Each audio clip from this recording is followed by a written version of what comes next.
தமிழகம் முழுவதும் மருத்துவம் வியாபாரமாக்கப்பட்டிருக்கு. மருத்துவத்துறையிலையும் ஒரு ரெகுலரைசேஷன் அரசு தயவு செய்து கொண்டு வரும்படி நான் இந்த நேரத்தில் கேட்டுக்கொள்கிறேன். ஏனென்றால் மருத்துவத்துறையில பாத்தீங்கன்னா 2 செக்டர், அதாவது பொது மருத்துவமனை, தனியார் மருத்துவமனை இருக்கு. அரசு மருத்துவமனை நிறைய முறையான சிகிச்சை வழங்குவதுன்னு ரொம்ப அலட்சியமா இருக்கிறாங்க. இதனால் நிறைய உயிர் பலிகள் நடந்துட்டு இருக்கிற இந்த நேரத்தில் தனியார் மருத்துவமனையில என்ன நடந்துட்டு இருக்கு அப்படின்னா, ஒவ்வொரு மனுஷனை பணமா பார்த்து அவனை அறுத்து கிழிக்கிறான். இந்த நிலைதான் இன்னைக்கு ஓடிட்டு இருக்கு. அதாவது ஒரு மனுஷனை அவன் ஒரு வியாபார பொருளா தான் பார்க்கறான். ஒரு மனுஷனை கிடைச்சிட்டோம்னா அவங்க கிட்ட இருந்து எவ்வளவு சம்பாதிக்க முடியும், அந்த டார்கெட்டை ஃபிக்ஸ் பண்ணிட்டு தான் கத்திய கையில எடுக்கும். இவ்வளவு ஒரு கேவலமான ஒரு நிலை தமிழகத்தில் இன்று நிலவி கொண்டிருக்கிற நம்ம எல்லாம் வெக்கப்படணும் அதை நினைச்சு. இதை ஒரு ரெகுலரைசேஷன் உடனே அரசு கொண்டு வரணும். ஒரு மருத்துவமனைகளை எடுத்து பாருங்க, இன்னைக்கு எத்தனை கோடி ரூபாய் சம்பாதிக்கிறான். ஒரு கிட்னி மாறணும் அப்படின்னா 80 லட்சம் ரூபாய், 1 கோடி ரூபாய் அதுக்கு ரேட்டை ஃபிக்ஸ் பண்றான். அப்போ ஒரு நாள் 1 கோடி ரூபாய் ஒரு மனுஷன் கிட்ட சம்பாதிக்கிறான் அப்படின்னா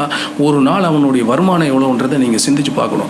அப்ப இதுக்கு ஒரு ரெகுலரைசேஷன் ஒவ்வொரு மருத்துவமனைகளுக்கும் இப்போ இந்த ஆபரேஷன் பண்றாங்களா, இதுக்கு இவ்வளவுதான் ரேட் ஃபிக்ஸ் பண்ணணும் அப்படின்ட்டு ஒரு வரையறை செய்யணும். இந்த நோய்க்கு இவ்வளவுதான் சம்பந்தப்பட்டவங்க கிட்ட இருந்து நீ வசூல் செய்யணும் ஒரு வரையறை கொண்டு வரணும். இது ரொம்ப கஷ்டமான விஷயம் தான். ஆனா இதை ரெகுலரைஸ் பண்ண ஆரம்பிச்சாங்க, அதை செய்ய ஆரம்பிச்சிட்டாங்கன்னா எல்லா மருத்துவமனைகளுக்கும் ஒரு பயம் வரும்.